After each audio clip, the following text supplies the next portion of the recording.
이번 시간은 단기 투자자산 중 전산세무 2급에 추가되는 지분법 적용 투자 주식하고 손상 차손에 대해서 집중적으로 알아볼 겁니다. 나머지 내용은 전산회계 1급하고 대동소이합니다. 그래서 단기 투자자산에는 단기 금융상품, 단기 대여금, 단기 매매 증권이 있죠. 그리고 유가증권 분류할 적에 전산회계 1급에서는 단기 매매 증권, 매도 가능 증권, 만기 보유 증권으로 분류했어요. 근데 전산세무 2급에서는 지분증권 중 지분법 적용 투자 주식 요거에 추가가 되는 겁니다. 즉 투자 주식 발행 회사의 유의적 또는 중대한 영향력을 행사할 경우 이것을 우리는 지분법 적용 투자 주식이라고 합니다. 따라서 요건이 있죠. 그래서 의결권 주식을 20% 이상을 보유하거나 또는 피투자 회사, 즉 주식을 발행하는 회사의 이사회에 참여하고 있어요. 그러면 이사회는 결국 그 회사의 의사결정에 참여한다는 얘기죠. 결국 의사결정에 참여하니까 중대한 영향력을 행사할 수 있는 회사를 의미하는 겁니다. 그리고 영업정책 결정 과정, 즉 단가를 산정하거나 아니면 국내, 국외 어디다 판매할 것인가 이런 것을 결정하는 것을 의미하는 거죠. 그래서 피투자 회사의 영업정책 결정 과정에 참여한다 이렇게 됐어요. 그리고 거기 교재에 보시면 뭐라고 됐어요? 투자회사와 피투자 회사 간에 중요한 내부 거래가 있대요. 그리고 경영진의 인사교류 등 이럴 경우에는 지분법 적용 투자 주식으로 분류합니다. 따라서 전산회계 1급에서는 세 가지로 분류했는데 전산세무 1급 즉 주식에는 지분법 적용 투자 주식이 있다는 것을 여러분들이 아셔야 되는 거예요.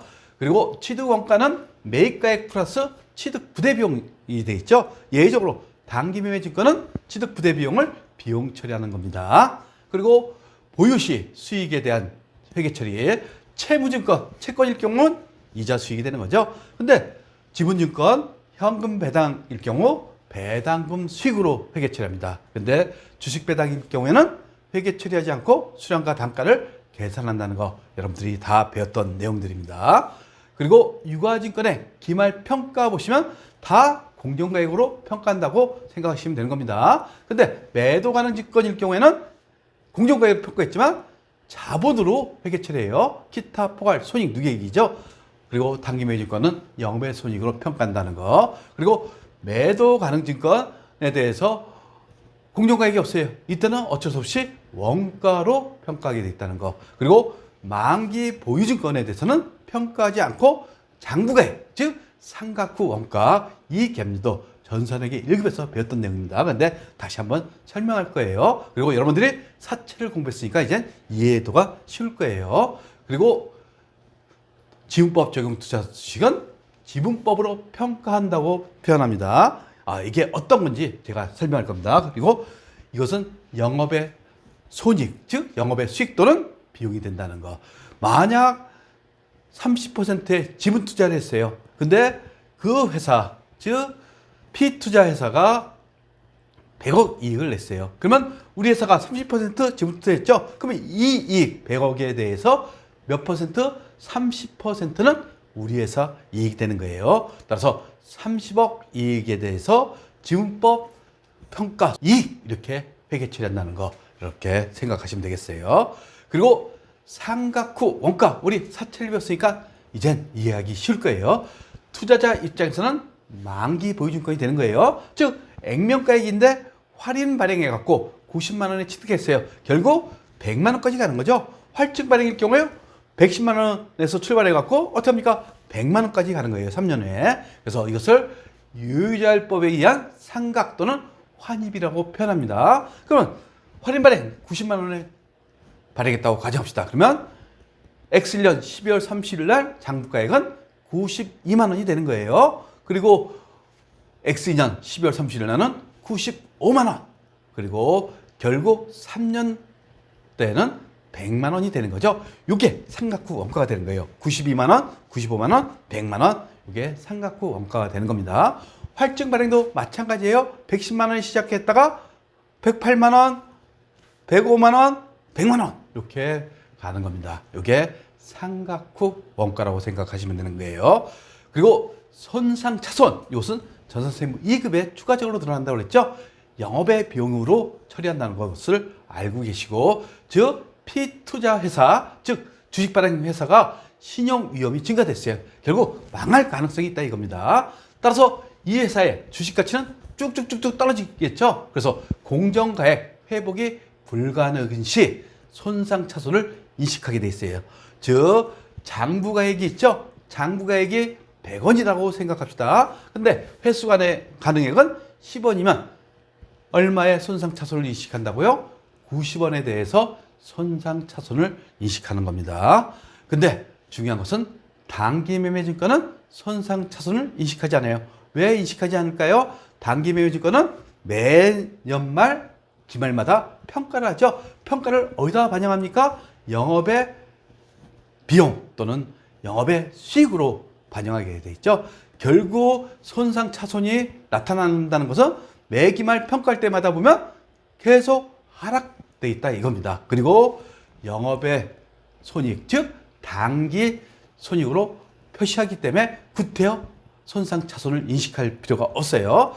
결국 매도 가능 증권 이럴 경우에 손상차손을 인식한다고 보시면 되는 겁니다. 그래서 손상차손의 개념을 이해하시면 되겠어요. 그리고 손상차손은 영업의 비용으로 회계 처리한다. 결국 손상차손됐다가 다시 또 회복이 될 수도 있겠죠. 간혹가다 이럴 경우에는 영업의 수익으로 회계 처리한다. 손상차손 환입이 되겠죠. 그리고 유가증권 처분 어떻습니까? 처분 손익은 처분가에서 장부가액이 원칙이에요. 근데 매도받은 증권은 이게 장부가액이 아니라 취득가액이라는 거 여러분들이 다 공부했던 내용입니다. 그리고 처분 시 발생하는 수수료는 요 처분가액에서 차감하게 돼 있다는 거, 이게 유가증권의 처분이 되는 거예요. 그리고 유가증권의 재분류라고 돼 있는데 결국 보유 목적이 변경되는 거예요. 즉 단기매매증권에서 또는 매도 가능 증권에서 만기보유증권에서 어디로 단기매매증권에서 어디로 갈 수 있어요? 매도 가능 증권으로 갈 수가 있어요. 그리고 만기보유증권으로도 갈 수가 있어요.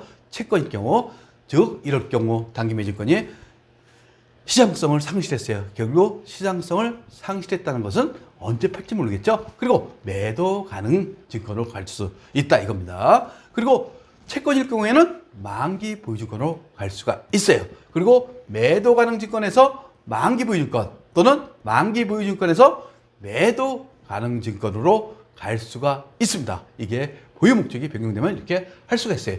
다만 이것은 안 됩니다. 즉 매도 가능 증권에서 단기 매매 증권으로는 안 돼요. 왜? 단기 매매 증권은 어떻게 평가하게 돼 있어요? 영업의 손익을 평가하게 돼 있죠. 지금 매도 가능 증권하고 만기 보유 증권에 대해서는 평가를 안 하다가 갑자기 단기 매매 증권을 변경한다는 것은 손익 조작 가능성이 있어 갖고 아예 못하게 돼 있어요. 그래서 중요한 것은 매도 가능 증권, 만기 보유 증권에서 단기 매매 증권으로 가지 못한다는 거 여러분들이 알고 계셔야 됩니다. 그리고 예제 이것은 전산회계 1급에 있던 내용하고 동일합니다. 한번 해보도록 할게요. 즉 주식 100주를 8,000원에 매입하고 매입 수수료 10,000원을 지급하다. 그리고 시장성이고 장기적인 투자 수익을 목적으로 하다. 원칙적으로 이러면 매도 가능 증권이 되는 거죠. 근데 단기 매매 증권일 경우에도 같이 회계 처리하게 돼 있어요. 그래서 매도 가능 증권일 경우에는 취득 부대 비용까지 다 취득가액이 되는 거죠. 이렇게 회계 처리하고. 근데 단기 매매 증권은 매입 수수료를 비용 처리하는 거죠. 그것도 수수료 비용, 영업의 비용으로 회계 처리한다는 거. 결국 장부에는 매도 가능 증권은 81만 원, 단기 매매 증권은 80만 원 이렇게 회계 처리가 돼 있어요. 그래서 기말 공정가액이 9,000원이 됐대요. 결국 100주 곱하기 9,000원이니까 90만 원이 되는 거죠. 결국 매도 가능 증권은 81만 원에서 90만 원 됐으니까 9만 원의 이익이 발생됐어요. 따라서 차변의 매도 가능 증권, 대변의 매도 가능 증권 평가이익, 이것은 자본의 기타 포괄 손익 누계액이 되는 겁니다.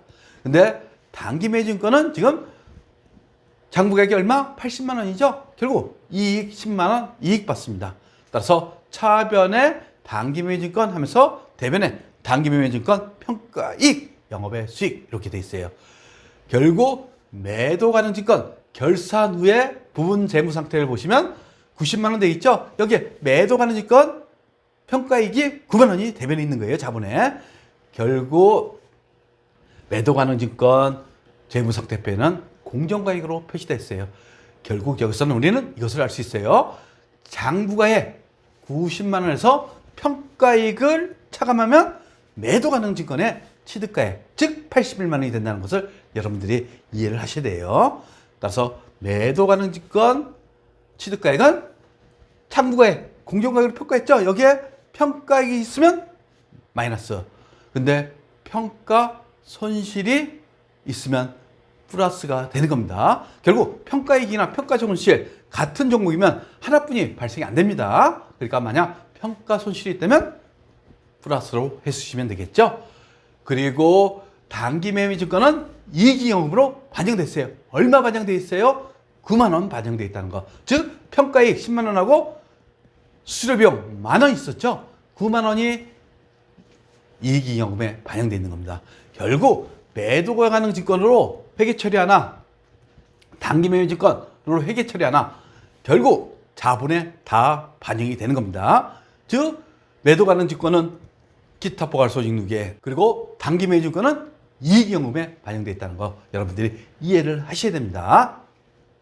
그 다음에 주당 100원의 배당금을 현금 수차다. 이것은 매도 가능 증권이나 단기 매매 증권 똑같죠? 차변에 현금, 대변에 배당금 수익 이렇게 하시면 되겠어요. 그리고 네 번째 보시면 50주를 주당 7,000원에 처분하고 증권 수수료 처분 만 원을 차감한 금액이 당사 보통예금 계좌에 입금했다. 결국 처분가액에서 차감하게 돼 있죠. 매도 가능 증권 보시면 처분가액 34만 원에서 취득가액 50주 8,100원이었었죠. 곱하시면 6만 5천 원의 손실이 발생됩니다. 따라서 매도 가능 증권 처분 손익은 처분가에서 취득가액이라는 것을 여러분들이 아셔야 돼요. 그리고 대변에 매도 가능 증권 반이니까 45만 원 날렸죠. 그리고 보통예금에 34만 원 입금됐어요. 그러면서 매도 가능 증권 처분손 차변에 영업의 비용 6만 5천 원이죠. 그리고 지금 매도 가능 증권 평가액이 지금 얼마 있어요? 9만 원이 있어요. 그거의 반을 날리셔야 되는 겁니다. 따라서 차변에 매도 가능 증권 평가이익을 제거하시면 되겠죠. 따라서 이것은 9만 원 매도 가능 증권 평가이익 중 50%죠. 이렇게 생각하시면 되겠어요. 단기 매매 증권일 경우에는 처분가액은 34만 원 동일해요.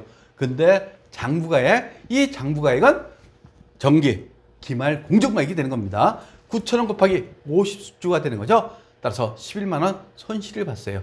따라서 단기 매매 증권 45만 원, 즉 50%니까 90만 원에서 45만 원을 제거하고 처분가액의 차이, 결국 단기 매매 증권 처분손 영업의 비용 11만 원이 되는 겁니다. 그러면 매도 가능 증권 처분의 부분 세무 상태 보시면 45만 원 남았죠? 반.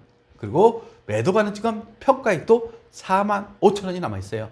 결국 이것은 지금 공정가액이라고 보시면 되는 거예요. 언제? 전기말 공정가액으로 지금 부분 세무 상태표에 표시되어 있는 겁니다. 그러면 매도 가능 증권 취득가액은 얼마입니까? 45만 원에서 4만 5천 원? 차감한 40만 5천 원이 매도 가능 증권 취득가액이 되는 거예요. 여기서 매도 가능 증권 취득가액은 제가 강조하죠. 장부가액에서 평가이익을 차감하거나 아니면 평가 손실이 있으면 플러스를 하시면 되는 겁니다. 그 다음에 다섯 번째 보시면 한라로부터 무상주 10주를 지급받다. 회계 처리였다는 거 여러분 아실 겁니다. 그리고 수량과 단가만 재계산에 해놓고 메모해 두시면 되는 거예요. 그리고 단기 매매 증권에 하고 매도 가능 증권의 차이 다 공부했던 내용입니다. 여기서 중요한 것은 처분 손익, 이것을 여러분들이 구분하실 줄 아셔야 돼요. 그리고 매도 가능 증권의 취득가액은 장부가액에서 평가이익을 차감하거나 또는 평가 손실을 플러스하면 매도 가능 증권의 취득가액을 구할 수 있다는 것을 여러분들이 이해하시면 되겠습니다.